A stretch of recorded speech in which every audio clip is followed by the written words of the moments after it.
Shalom Sobat Alpeta Ministry, berjumpa kembali di channel kesayangan kita yang tentunya selalu akan menambah wawasan sehingga kekristenan kita menjadi kuat dalam Tuhan. Dan saat ini kita sangat istimewa sekali karena sudah ada dua narasumber yang akan memberikan kita tentunya pemahaman Alkitab yang akan menguatkan iman kita dan memahami dengan yang sebenarnya tentang isi Alkitab yang akan kita pelajari.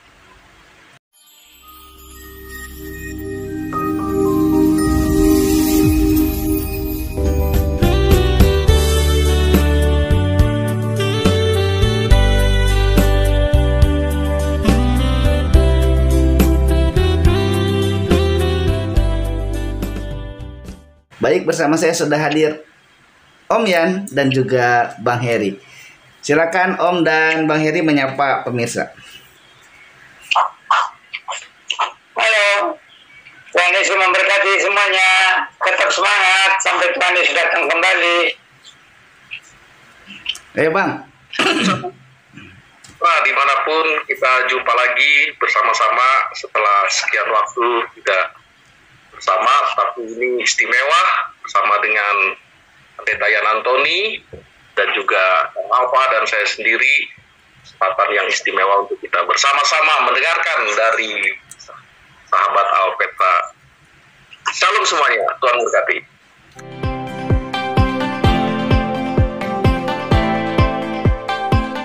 Puji Tuhan ya, kita hari ini bisa kembali bersama-sama nih.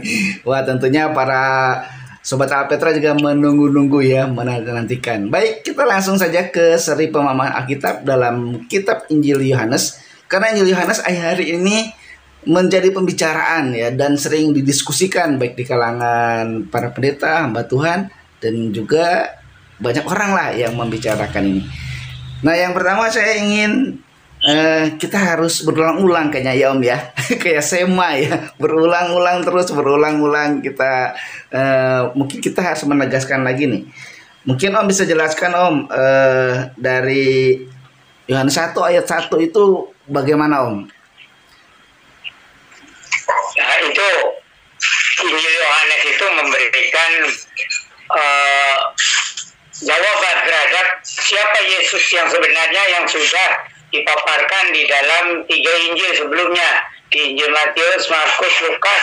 Nah, lalu Injil Yohanes ini jadi seperti memberikan kesimpulan ya, siapa Yesus yang sebenarnya itu. Maka di situ dikatakan tentang pada mulanya adalah firman itu bersama-sama dengan Allah dan firman itu adalah Allah. Begitu. Ya Om. Nah ini pengertiannya juga sering diterjemahkan sebagai kalam ini Om. Ini maksudnya gimana Om? Kalau kalam itu sama ya? Ya, jadi itu terjemahan yang dulu-dulunya itu kan pernah diterjemahkan bahwa firman itu ya kalam, tapi kemudian supaya umat tidak tidak ragu-ragu untuk memahami, maka kembali RAI memakai istilah firman. Oh itu iya Om. Jadi ini juga merujuk kepada Kejadian 1 ayat 1 juga ya Om ya, bahwa sebelum dunia dijadikan Tuhan Yesus sudah ada karena dia adalah firman yang hidup gitu. Iya. Oke, Bang. Abang bisa tolong jelasin nggak Bang, di ayat keempat itu ada disebut terang manusia. Nah ini sering diterjemahkan ke yang lain gitu, terang manusia ini kan ada bahasanya nur gitu. Nah ini gimana Bang maksudnya nih? Ini terang manusia ini maksudnya manusia yang terang atau apa nih Bang? Ya, saudara Alfa dan sahabat Alpetra, memang kita sering spekulasi mendengar dari medsos atau saudara-saudara kita yang mencoba menerangkan namun tidak sesuai dengan keabsahannya atau keasliannya ya. Sebenarnya kalau kita mengacu di ayat sebelumnya, pernyataan Injil Yohanes, pada mulanya adalah firman ya, dan firman itu adalah Allah, lalu sampai seterusnya dan puncaknya ayat 14, firman itu menjadi manusia, sampai di pasal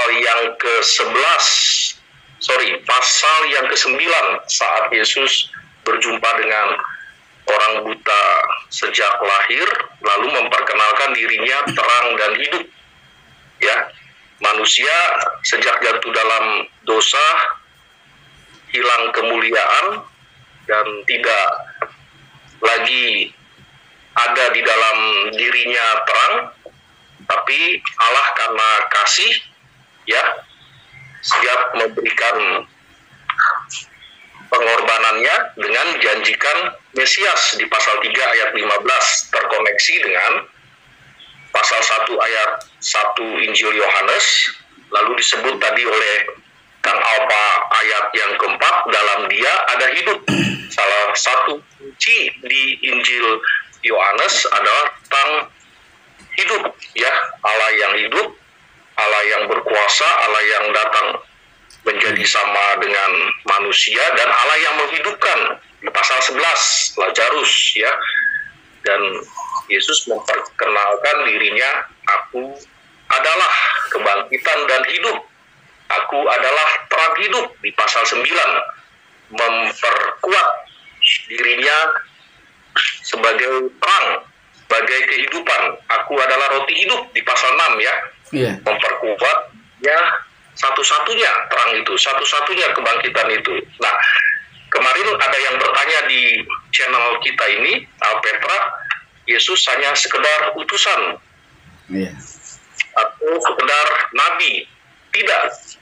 Di podcast sebelumnya saya menjelaskan di Injil Yohanes banjir gelar-gelar Yesus, tidak sekedar utusan, tidak sekedar nabi, tapi dia Allah, Allah yang datang, Allah yang menjadi sama dengan manusia, Allah yang berkuasa, bahkan memperkenalkan dirinya, tadi yang saya jelaskan ya, waktu berhadapan dengan orang buta sejak lahir, memperkenalkan aku terang hidup, waktu memberi makan 1.000 orang, aku adalah roti hidup, dan sebagainya, karena ada 7 tanda di Injil Yohanes dijelaskan di sana. Begitu Kang Alfa dan sahabat Alpet kalian. Bagaimana Om? Ada tanggapan dari Om tambahan? Ya, itu Injil Yohanes itu menyimpulkan siapa Yesus sebenarnya sesudah ada paparan dari Injil Matius, Markus, Lukas. Jadi kalau orang masih belum jelas siapa Yesus sebenarnya dengan membaca Injil Matius, Markus, Lukas, maka di dalam Injil Yohanes itu jadi lebih jelas, lebih terang benderang. Oh, Yesus itu sebenarnya firman Allah yang kekal dan sama dengan Allah, lalu menjelma menjadi manusia. Lalu di Injil Yohanes itu dipaparkan bukti-buktinya yang nyata. Begitu Pak. Oh iya Om. Baik, wah ini menarik nih ya. Jadi udah jelas ya, yang dimaksud terang itu siapa, yang dimaksud hidup itu siapa. Nah selanjutnya nih, ini juga selalu jadi perbincangan ya, dan kita harus menegaskan kembali nih di ayat 14. Firman itu telah menjadi manusia dan diam di antara kita, dan kita telah melihat kemuliaannya, yaitu kemuliaan yang diberikan kepadanya sebagai anak tunggal Bapa, penuh kasih karunia dan kebenaran. Nah ini Om dan juga Abang nih, gimana nih tanggapannya? Mungkin Om dulu Om. Ini firman itu kenapa jadi manusia gitu? Nggak bisa jadi yang lain Om? Ya, jadi sebenarnya waktu zaman itu konteksnya itu manusia itu ya dianggap sebenarnya gimana, najis lah gitu. Jadi itu dengan ayat tuh apa yang dituliskannya firman itu telah menjadi manusia itu, jadi Allah menyatakan meskipun manusia sudah jatuh dalam dosa, tapi justru Allah itu khusus mau menebus umat manusia dengan menjelmakan firman yang sama dengan Allah itu menjadi manusia. Karena jadi kasih Allah itu luar biasa di dalam dalam penjelmaan Yesus firman Allah menjadi manusia itu. Kasih Allah itu luar biasa, sehingga kemanusiaan yang sudah jatuh dalam dosa, yang sudah dirusak oleh dosa, itu malahan itu firman Allah yang kekal itu menjadi manusia. Dan untuk membuktikan itu benar-benar firman Allah itu menjadi manusia, maka murid-muridnya itu bisa meraba Yesus itu, bisa pegang-pegang tangannya, kakinya, badannya, benar enggak? Apakah itu seperti apa bayang-bayang saja? Jadi waktu itu orang masih menganggap bahwa manusia itu najis, gitu. Ya memang manusia sudah jatuh dalam dosa, memang benar juga najis. Tetapi justru Allah mau menyelamatkan manusia yang sudah najis itu, bahkan rela menjelmakan firman Allah yang sama dengan Allah itu kemudian menjadi manusia, gitu. Oh gitu ya. Gimana Bang? Dari Abang? Ya, saudara-saudara kita sering beranggapan bahwa tidak mungkin Allah atau Tuhan itu menghampiri manusia karena sifat Allah atau Tuhan yang kudus, tidak berdosa, sehingga cukup memberikan nabi-nabi atau juga guru-guru atau penasihat-penasihat, karena tidak mungkin Tuhan atau Allah itu mendatangi manusia yang kotor, yang najis, bukan oleh Ayah Antoni. Tapi tentu Alkitab membuktikan, bahkan menegaskan, karena Allah itu berkuasa, sehingga Dia datang menjadi sama dengan manusia karena berkuasa, dan juga karena kasih. Allah mengasihi orang berdosa, sekalipun manusia sudah jorok, jijik, atau berdosa, Allah bisa dan mampu karena kemahakuasaan. Salah satu sifat Allah selain tidak berubah, selain kasih, yaitu berkuasa. Ya, Allah berkuasa, omniscience, ya, berkuasa, sehingga Allah datang dan membereskan dosa-dosa manusia dengan mengutus anak yang tunggal. Nah, seharusnya tingkat kesadaran manusia yang diberikan oleh Allah akal budi, ya, menerima dan merespon baik bahwa Allah yang berkuasa sanggup menyelesaikan manusia yang sudah berdosa karena keputusan manusia sendiri, ya. Allah mengatakan dengan bentuk larangan, tapi dikonsumsi juga, ya. Akhirnya ada pemberontakan, ada pelanggaran, dan pelanggaran sebagai konsekuensi maut, kemuliaan hilang. Tapi Allah tidak sampai situ. Dia menjanjikan juru selamat atau Mesias yang tadi saya sebutkan. Nah, Injil Yohanes, ya, memberitahukan setelah tadi Pendeta Yan Antoni sudah menyampaikan, setelah Injil Markus, ya, Matius dan Lukas banyak memaparkan itu tentang kemahakuasaan Allah lewat demonstrasi mujizat yang dilakukan Tuhan Yesus. Injil Yohanes memperkenalkan ini Mesias, ya. Bahkan di pasal 1 ayat 29 Injil Yohanes lewat Yohanes Pembaptis, ya, mengatakan ini anak domba, ya, domba Allah. Jadi tidak ada lagi korban berupa bakaran, ya, korban belihan atau juga lainnya, hanya anak domba saja satu-satunya, dan itu adalah Yesus Kristus. Makanya tadi saya katakan seharusnya manusia terbuka, sadar, ya, dengan cara berpikirnya Allah berkuasa pasti bisa datang menjadi manusia. Begitu kan Alfa dan saudara Petra. Nah, ini yang menarik nih, mungkin sama Abang juga kita bisa nggak ya jelasin lagi nih. Ini kan selalu ada istilah anak, bapak, anak, ya. Ini gimana nih Om? Coba Om dijelasin lagi Om, sama nanti Abang juga. Ini gimana ini? Kok di Kristen itu ada anak, ada bapak, ada anak, ada bapak. Nah, gimana Om? Ya, sebenarnya istilah Yesus sebagai anak Allah itu, ya istilah anak Allah itu sendiri tidak aneh di dalam perjanjian lama. Tetapi ini masalahnya mayoritas kita di Indonesia ini ya yang sudah seperti menutup kemungkinan Allah mempunyai anak, Allah menjadi manusia.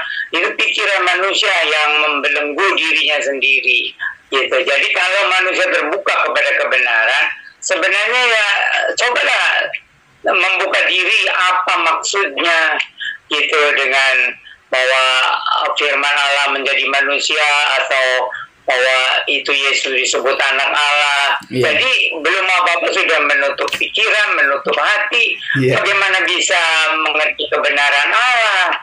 Kalau Tuhan Allah kan bebas untuk menyatakan dirinya atau mengajarkan tentang kebenaran dengan cara apa. Nah, manusia harus terbuka. Jangan belum apa-apa, tidak mungkin. Nah, itu bagaimana? Itu orang yang begitu picik, ya licik. Gitu. Tidak mungkin Allah menjelma menjadi manusia. Tidak mungkin firman Allah menjadi manusia Yesus. Jangan tidak mungkin, bagi Allah tidak ada yang tidak mungkin. Begitu Pak. Iya, itu Om, ada yang bilang kan kalau Allah punya anak berarti apa? Anak Allah. Anak Allah itu apa? Allah. Allah itu siapa? Tuhan Yesus. Berarti kalau anak panah gitu. Kalau anak sungai selokan dong ya. Gimana tuh? Silakan Om atau Bang. Jadi manusia itu harus belajar memahami maksud-maksud Allah di dalam Alkitab itu dengan membuka hati pikiran, menyelidiki dengan tenang ya, mempelajari latar belakangnya gitu. Tapi kan banyak orang yang ya ada yang pintar, ada yang bodoh ya, sama itu sudah membelenggu dirinya sendiri, tidak mau menerima kebenaran yang baru gitu. Jadi sudah membentengi dirinya dengan kebenaran yang sudah diterima. Sebenarnya manusia itu harusnya terbuka kepada kebenaran yang disampaikan dimanapun berada. Yang namanya kebenaran, ya kita harus pelajari benar apa enggak gitu. Dasarnya apa, ya kan? Buktinya apa? Nah, jadi kalau Injil kayak Alkitab itu kalau menyampaikan sesuatu itu sering diberikan bukti-bukti, diberikan penjelasan-penjelasan. Nah, tapi bagi orang yang terbuka kepada kebenaran.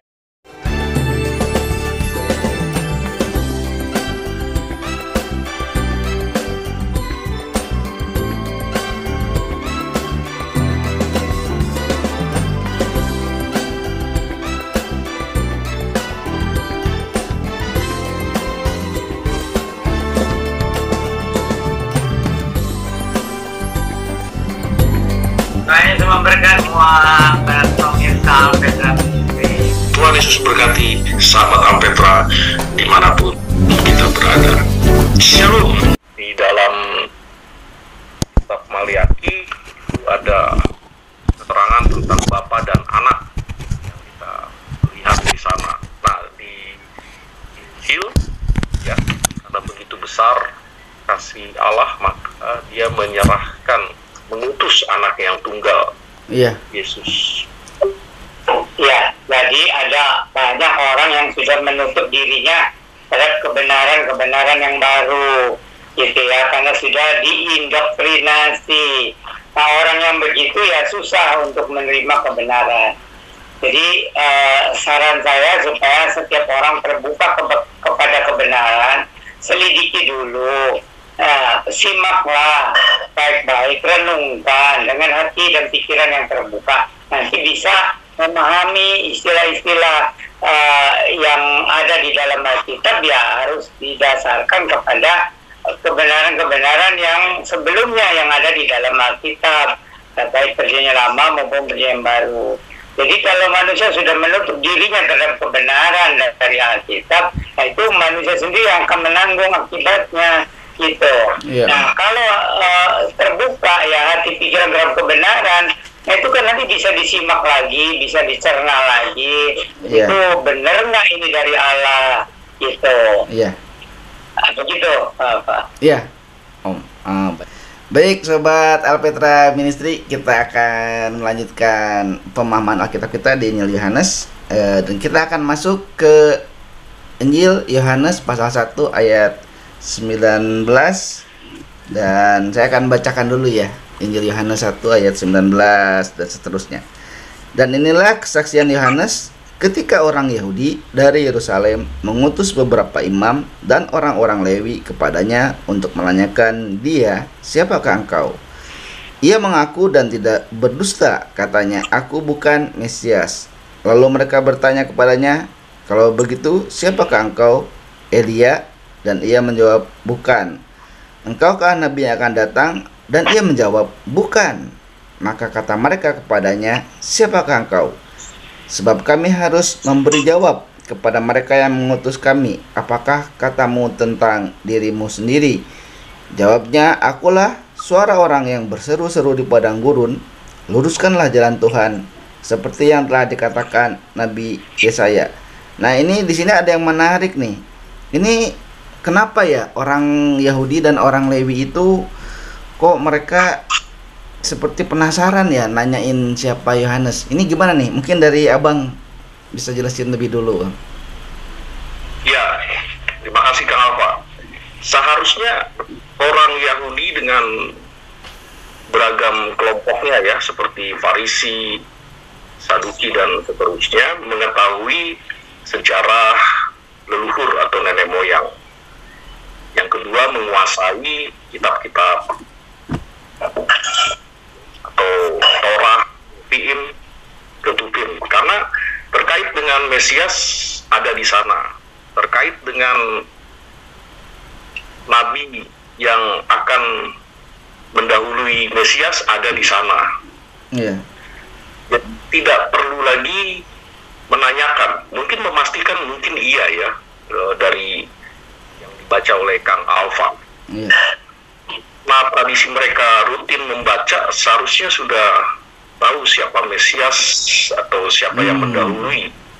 Kan ketika Yohanes hadir di sana, ya, diperkenalkan oleh Tuhan Yesus, dan Yohanes juga memperkenalkan Tuhan Yesus sebagai anak domba. Kalau kita baca sampai ayat 29, inilah anak domba Allah. Aduh. Nah, Yohanes dinubuatkan oleh Yesaya, dinubuatkan oleh Maleaki, bahwa nanti akan yang mendahului Mesias. Oh, jadi Yohanes terakhir yang hadir di sana dengan maksud menyiapkan sepupunya sendiri ya, atau 6 bulan lebih tua dari Yesus sebagai anak dari Maria, untuk memberitahukan. Nah, kalau Kang Alfa menanyakan tentang siapa Yohanes, kenapa Farisi mempertanyakan, menurut saya mestinya tahu. Saya juga heran, laporan Alkitab, laporan Injil seperti Nikodemus, tapi ada perjuangan dari Nikodemus seperti yang dijelaskan oleh Pendeta Yan Antoni. Manusia itu seharusnya belajar membuka hati, ya. Nah, Nikodemus malam hari dia cegat Tuhan Yesus, ya, untuk review, ya, dan menanyakan, ya. Nah, artinya di era Yesus banyak rupanya yang tidak tahu kehadiran Yesus yang dinubuatkan oleh nabi-nabi. Beberapa kali pertanyaan di keempat Injil yang menghadirkan di sana. Nah, kenapa marak nabi atau bahkan sampai sekarang klaim-klaim nabi? Ya, karena sampai sana pengetahuannya, ya, pemahamannya. Karena dalam iman Kristen, setelah Alkitab ditutup, tidak ada lagi nabi. Siapa yang mengklaim, yang konfirmasi kalau itu nabi? Yeah. Ya, tapi ironisnya orang Farisi di era Yesus masih tidak tahu siapa Mesiasnya. Oh iya. Nah, tadi pada penjelasan Pendeta Yan Antoni, ya, hanya Nikodemus yang betul-betul merenungkan dan Mesias itu sudah datang, ya. Yeah. Dan Yusuf Begitu uraian saya, Kang Alfa dan sahabat Alpetra. Ya. Nah, iya berarti ada penantian mesianik ya di sini ya, orang-orang Yahudi itu sebetulnya ya. Nah, baik. Ini kan di selanjutnya, di ayat yang selanjutnya, kok mereka juga bertanya, kenapa engkau membaptis jika bukan Mesias? Nah, Om, pertanyaannya Om, emangnya orang Yahudi itu taunya Tuhan Yesus atau Mesias kalau datang membaptis gitu, Om? Ya, jadi tradisi waktu itu atau yang berlaku waktu itu, pembaptisan itu hanya untuk orang-orang di luar Israel yang mau masuk agama Israel atau agama Yahudi gitu. Nah, tetapi ini kok Yohanes membaptis orang-orang Israel gitu. Jadi tanya, kenapa kau membaptiskan? Kamu itu siapa? Gitu. Jadi aneh. Jadi orang Yahudi merasa umat pilihan ya. Jadi tidak perlu ada pembaptisan begitu. Iya.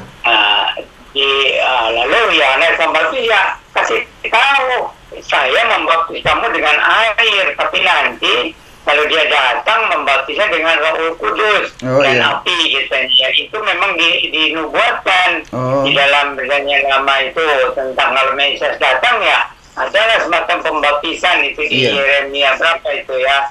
Jadi maksudnya untuk mengubahkan orang berdosa, bukan sekedar baptisan begitu, mengubahkan orang berdosa, menyucikan orang berdosa.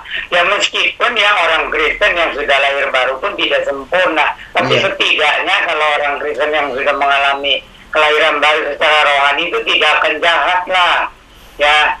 Tidak akan jahat. Nah ini di sini bedanya. Kalau manusia yang tidak dibarui oleh Roh Kudus, biarpun dia seorang agamawan ya, agama apa aja, kalau dia tidak mengalami kelahiran baru secara rohani itu tetap aja hatinya penuh kebusukan, kelicikan, kesombongan, nafsu sebagainya. Maka perlu itu kelahiran baru secara rohani, baru bisa diterima masuk ke dalam kerajaan sorga. Nah itu betul-betul anugerah. Jadi bukan keagamaan. Kalau agama kan macam-macam di dunia ini. Waduh, itu jumlahnya juga ada berapa banyak di dunia ini, agama ini, agama itu. Tetapi yang Tuhan Allah inginkan manusia itu harus dibarui secara rohani ya. Jadi hati manusia yang sudah busuk itu harus diubah, diciptakan baru gitu. Nah kalau dari hatinya udah diciptakan baru, nanti pelan-pelan pikirannya juga gitu. Nah ini supaya kita tahu ya, jadi hatinya dulu harus diubahkan, baru nanti pikiran-pikirannya itu. Nah, orang Kristen juga harus tahu begitu. Jadi ada orang Kristen sudah percaya Tuhan ini sungguh-sungguh, tetapi itu masih banyak PR, yaitu pikiran-pikirannya, ide-idenya, konsep-konsepnya itu harus diperbarui, harus disesuaikan. Begitu Bapak. Iya nih, aduh. Dan tapi tidak boleh mengkritik ya Om. Saya maunya mengembangkan pikiran malah mengkritik jadinya. Tidak boleh kata Om mengkritik. Apalagi mengkritik pendeta. Wah, gembala dikritik terus sama saya, itu nggak boleh ya. Tadi saya bilang apa? Enggak. Itu Om untuk orang Kristen itu harus terbuka, harus tercerahkan gitu kan ya Bang ya, kata Om ya tadi gitu. Nah, ya udahlah, itu kita lewat intermezzo. Baik, ini yang jadi penasaran nih Bang. Coba Bang, ini kan Perjanjian Lama berarti udah ada baptisan ya Bang? Gitu Bang. Iya, tadi Pendeta Antoni menegaskan baptisan Yahudi apabila ada yang join Israel ya, atau mengakui kredonya ya, yang Allah itu Esa dan sebagainya. Nah, mereka menyebutnya baptisan Yahudi itu proselit ya, atau khusus orang yang di luar menggabungkan diri ya. Ada banyak di Perjanjian Lama ya menyebutkan peristiwa-peristiwa itu ya, sekalipun tidak diadakan praktik baptisannya. Nah, sebenarnya tradisi itu juga mungkin ya mengadopsi bangsa-bangsa adidaya dulu ya, seperti Persia atau Mesir ya. Hanya saja pengakuan iman Yahudi tetap Allah itu Esa ya, Iya. atau Yehova atau Tuhan dari yang atau diyakini oleh orang Yahudi. Nah, kesininya Yohanes hadir seperti yang dinubuatkan oleh Nabi Yesaya atau juga Maliaki, bahwa Yesus yang adalah Mesias yang nanti akan membaptis dengan Roh Kudus. Oh iya. Ya. Tidak dengan simbolis atau tidak seperti yang sedia kalanya sebelumnya, atau baptisan-baptisan yang dimana orang Yahudi pegang tradisinya, Iya. tapi membaptis Roh Kudus ya, dan dia sudah hadir ya, diperkenalkan di ayat tadi ya 29 itu, pasal yang pertama itu. Iya. Nah, ketika dia bertemu dengan kelompok Sanhedrin atau imam atau seorang Farisi yang bernama Nikodemus, apa yang dikatakan Yohanes Pembaptis, Yesus buktikan Nikodemus di ayat 3 dan di ayat 5 ya, dan puncaknya ayat 7 di pasal 3 Injil Yohanes. Nikodemus, kamu harus dilahirkan kembali ya, dengan air dan dengan roh ya, seperti itu, sebagai perjumpaan secara pribadi dengan Mesias itu yang dia mungkin dulu pernah membaca nubuatannya tentang Mesias di Yesaya pasal 53 ya, atau Yeremia pasal 22 dan seterusnya. Dan akhirnya terjadi kan pertobatan, yaitu Nikodemus ya mengalami apa yang Tuhan Yesus tawarkan ya, seperti itu, dan tidak dipaksakan. Dan bukti waktu Yesus mati ya, di Injil yang sama dijelaskan Nikodemus dengan Yusuf Arimatea menyiapkan lahan atau mempersiapkan Yesus akan dikuburkan di sana. Begitu. Berarti Yohanes yang memberikan kesaksian bahwa Yesus itu adalah anak Allah ya. Kalau kita lihat di ayat 34 gitu. Tapi gimana Yohanes kok bisa tahu bahwa itu Mesias? Terus malahan di ayat selanjutnya kan dibilang, lihatlah anak domba Allah. Nah itu gimana Om menjelaskannya Om? Kok bisa Yohanes tahu dia itu anak domba Allah, dia itu Mesias?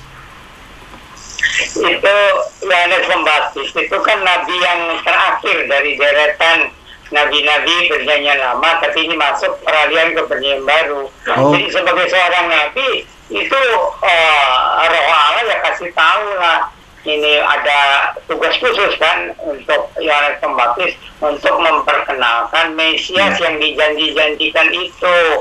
Nah, Mesias yang dijanji-janjikan itu sebenarnya ciri-cirinya itu udah jelas. Jadi manusia yang menantikan kematian ya harus mencarinya dari Mesias. Itu. Jadi itu di dalam perjanjian lama itu begitu teliti tentang Mesias itu, misalnya ya harus dilahirkan di Bethlehem, dan juga harus ada puasa itu, mujizat-mujizatnya, bahkan membangkitkan orang mati, membelikan mata orang buta dan sebagainya. Jadi sebenarnya umat manusia juga harus tahu bahwa kalau ingin selamat bukan cari sekedar nabi, tapi carilah Mesias yang dijanjikan.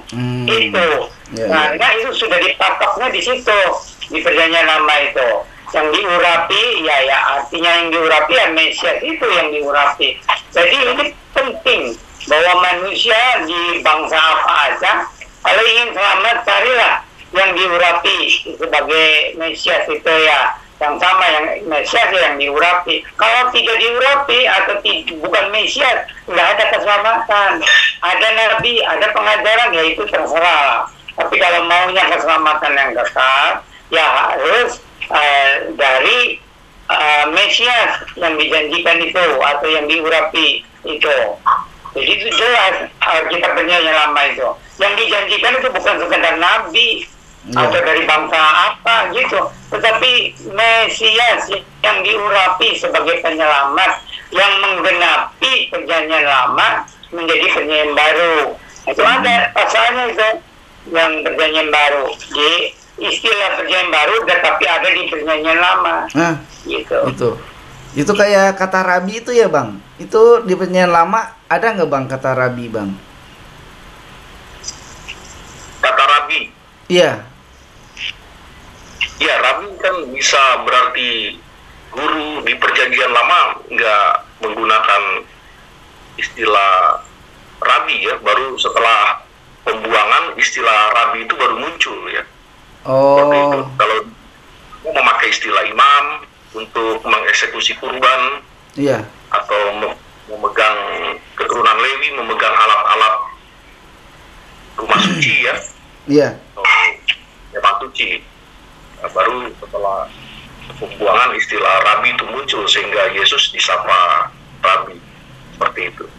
Nah, tadi yang dimaksudkan Pak Yan mengenai Mesias, tentu Mesias yang dari keturunan Yuda ya, atau dari pangkal Isai ya, kan anak keempat Yakub bernama setelah Ruben, iya, ya, atau Isakar, Lewi ketiga, lalu yang keempat Yehuda. Tapi banyak orang mengklaim Mesias dari Arab, Mesias dari Ethiopia, Mesias dari India. Satu-satunya Mesias tentu dari keturunan Yehuda ya. Kan ada Mesias dari mana kata abang tadi kan Mesias dari India lah, Mesias dari mana gitu. Ini juga pernah kita bahas sih waktu itu ya. Apa Shincheonji itu ya, yang terus-terusan itu sebetulnya 2 tahun lalu boomingnya. Tapi sekarang ada lagi nih kabarnya ya. Nanti mungkin kita bisa bahas itu ya Om sama Abang tentang aliran Shincheonji, ajaran-ajarannya sepertinya Alkitabiah. Sepertinya Kristen banget padahal sama sekali menyimpang dari ajaran Alkitab yang benar. Oke.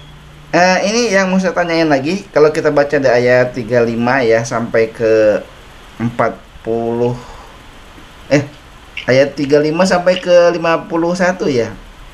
Itu sebetulnya saya udah ada beberapa pertanyaan ya. Semoga waktunya bisa nih, semoga cukup. Saya akan langsung aja nanya ke ayat yang di ayat 41 itu.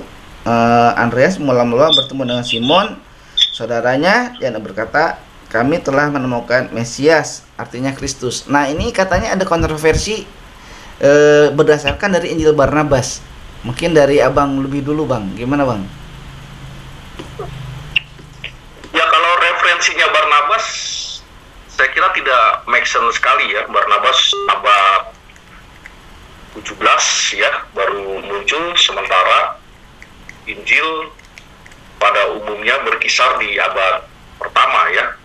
Dan tidak mungkin Injil Yohanes mengadopsi atau menjadikan Injil Barnabas sebagai referensi yang mengatakan Andreas menerima Mesias. Tidak.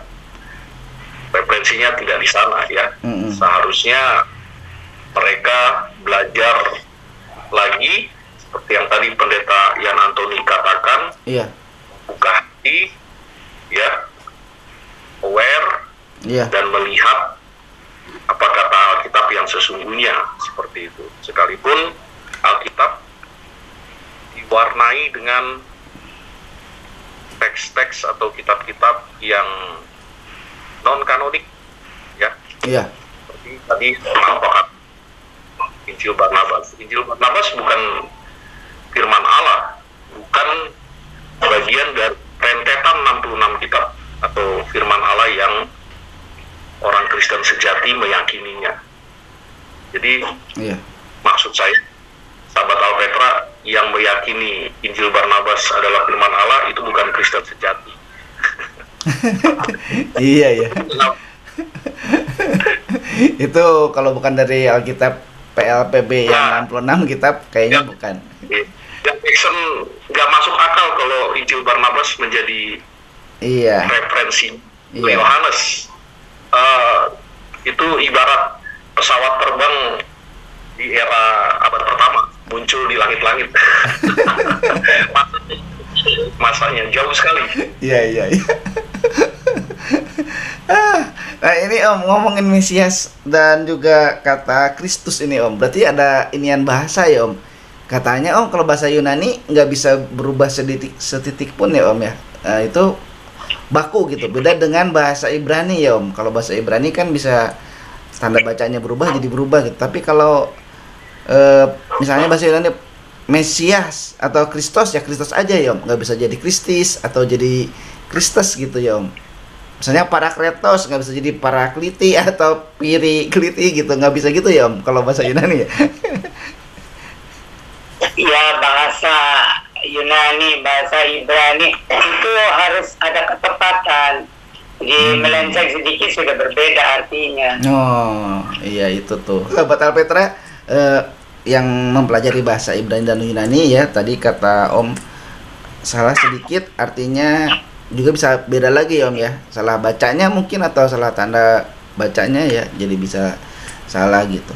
Nah buat sahabat Alpetra yang mau tahu tentang naskah Mati Qumran yang sangat baik sekali ya, bisa mencari bukunya karangan Bapak Heri Sihaloho, naskah Qumran ya. Mungkin carinya hanya terbatas gitu. Di mana tuh Bang carinya Bang?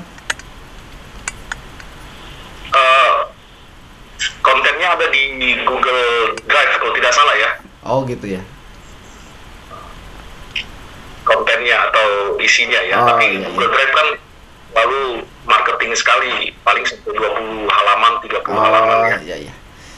Itu setidaknya kalau di pencarian Google ketik naskah Lotti Heri Budi Yosef itu nampak gitu. Tapi nggak semua, sekali lagi marketing mereka lah itu. Iya. Jadi emang masih terbatas nih. Dan juga buat teman-teman yang ingin tahu tentang teologinya Injil Yohanes ya secara penuh, secara full tentang anak domba Allah, silakan membeli buku Teologi Perjanjian Baru yang ditulis oleh Om Yan. Mungkin kalau ini udah bebas ya Om, di toko buku ada ya. Ini ya sahabat Alpetra, ini namanya Mengenal Naskah Laut Mati dalam kitab Yesaya Qumran. Mungkin ini harus dicarinya ke penerbitnya ya, di Instagram Bina Penerbit Kertas Sentuh.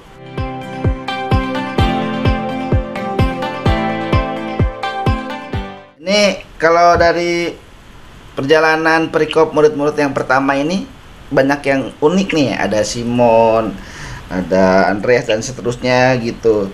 Terus sampai Tuhan Yesus kasih nama ke Simon itu Kefas ya. Terus Tuhan Yesus tuh mau ke Galilea, dia bertemu Filipus dan berkata ikutlah aku. Nah, terus Filipus ketemu Nathanael. Nah di sini ada terjadi percakapan, mungkinkah sesuatu yang baik datang dari Nazaret? Emangnya ada apa dengan Nazaret ya? Mungkin dari Om dulu Om. Ya rupanya jadi waktu zaman itu, jadi kalau Nazaret itu jadi nggak mungkin lah keluar sesuatu yang hebat gitu. Itu ada referensinya di Perjanjian Lama, bisa dicari tuh. Jadi Nazaret kota kecil juga tidak ada janji apa-apa seolah-olah. Begitu. Iya. Nah, terus selanjutnya ini kan ketika Filipus mari dan lihatlah, katanya. Yesus melihat Nathanael datang kepadanya, lalu berkata tentang dia, lihat, inilah seorang Israel sejati, tidak ada kepalsuan di dalamnya. Terus Nathanaelnya menjawab, bagaimana engkau mengenal aku? Jawab Yesus, sebelum Filipus memanggil engkau, aku telah melihat engkau di bawah pohon ara. Kata Nathanael kepadanya, Rabi, engkau anak Allah, engkau raja orang Israel. Memang di bawahnya dijelasin sih sama Tuhan Yesus ya, apa karena begitu langsung terucap kata itu gitu. Nah yang jadi pertanyaan, Lalu kata Yesus kepadanya, aku berkata kepadamu, sesungguhnya engkau akan melihat langit terbuka dengan malaikat-malaikat Allah turun naik kepada anak manusia. Apakah ini khusus untuk Filipus atau enggak untuk semua muridnya? Ya, untuk yang waktu itu, waktu diperlihatkannya itu ada berapa orang yang bisa melihat. Gitu. Oh, iya Om. Jadi ada beberapa orang ya Om, ya, yang bisa ngelihat ya. Nah ini Bang, ini di ayat ke-49 ada lagi kata Rabi, engkau anak Allah, engkau raja orang Israel. Ini apakah dia juga apa ya, dalam pikirannya udah tertanam, oh ini nanti akan ada raja Israel gitu ya, di perjanjian lamanya gitu. Mereka baca kitab perjanjian lama kan, ini kan murid-murid ini kan, Filipus, Andreas, Simon gitu. Ya, ada yang sempat, ada yang enggak lah ya. Tapi kalau mengacu ke Injil sebelumnya, saat Yesus berkhotbah di bukit, Iya. Yus 5 dan 7 sampai 7 ya, ada disaksikan banyak orang ya. Ditambah lagi yang pertama, waktu Yesus merubah air menjadi anggur, disaksikan dan didengar oleh banyak orang.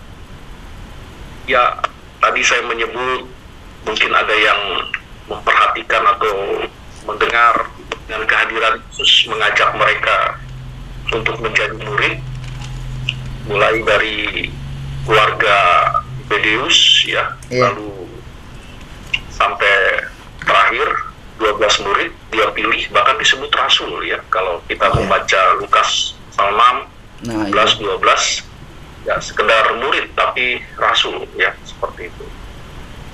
Nah jadi yang karena apa tanyakan, disapa rabi, disapa guru, disapa anak Allah ya, Yesus berulang-ulang mengatakan itu Roh Kudus sendiri atau Roh Allah sendiri yang mengatakannya. Ya. Nah, persoalan untuk orang menyapa Yesus Tuhan ya, seperti Bartimeus, orang buta yang ada duduk di jalan ya.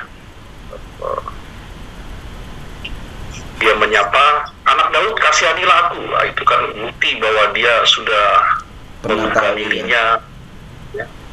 Nah bagi yang belum, nah itu tadi seperti yang pendeta Yan Antoni katakan, sampai nanti matinya dia akan binasa, dia akan bertanggung jawab nanti kelak tentang dirinya ya, seperti itu. Nah murid atau awal Yesus mengajak murid-murid dalam Yohanes, mulai dari Andreas ya,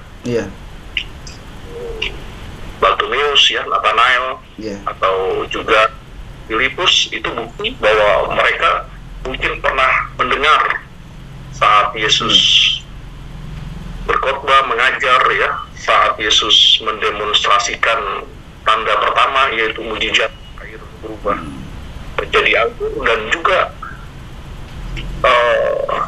ekspannya ya, dia ke satu kota ya, seperti itu. Begitu Kang Alfa dan sahabat Alpetra yang saya kasih. Ya, nah ini tadi Abang menyinggung tentang mujizat ya. Ini kan ada mujizat pertama yang ditulis di kitab Yohanes, tapi kita mungkin nggak akan sampai ke situ ya hari ini. Mungkin dalam pertemuan selanjutnya lah, dalam sesi selanjutnya kita bahas ini di pasal yang kedua. Dan ini yang mungkin pertanyaan yang terakhir aja nih. Sebetulnya Om, mujizat itu Om dan Abang, apakah kelahiran Tuhan Yesus tidak bisa dibilang mujizat pertama dari Tuhan Yesus? Jadi itu yang dimaksudkan Mesias, yang dibuat oleh Mesias. Jadi mujizat yang dilakukan oleh Mesias itu menunjukkan bahwa dialah Mesias yang dijanjikan, itu bukan soal kelahirannya. Oh gitu ya. Ya. Ya, jadi pribadi Mesias itu harus ada mujizat. Iya. Harus dilakukan oleh Mesias itu sebagai bukti. Dialah Mesias yang dijanjikan itu. Oke, iya. Nah, Tuhan Yesus adalah Mesias yang dijanjikan. Maka dari itu, tetapi semua orang yang menerimanya diberinya kuasa supaya menjadi anak-anak Allah, yaitu setiap mereka yang percaya dalam nama Tuhan Yesus. Itu Yohanes 1 ayat 12. Dan saya yakin ini banyak sahabat Alpetra yang sudah hafal ya tentang ayat ini. Baik, dengan ayat itu juga kita akan mengakhiri pertemuan kita pada kesempatan hari ini. Dan semoga sahabat Alpetra semakin jadi banyak ya wawasannya dalam kekristenan. Amin. Memacu kepada pertumbuhan iman dan kekuatan iman yang lebih lagi. Terima kasih atas kesediaannya di hari ini untuk membagikan wawasan iman, pemahaman Alkitab dari Injil Yohanes. Dan sahabat Alpetra Ministry, terima kasih sudah menonton.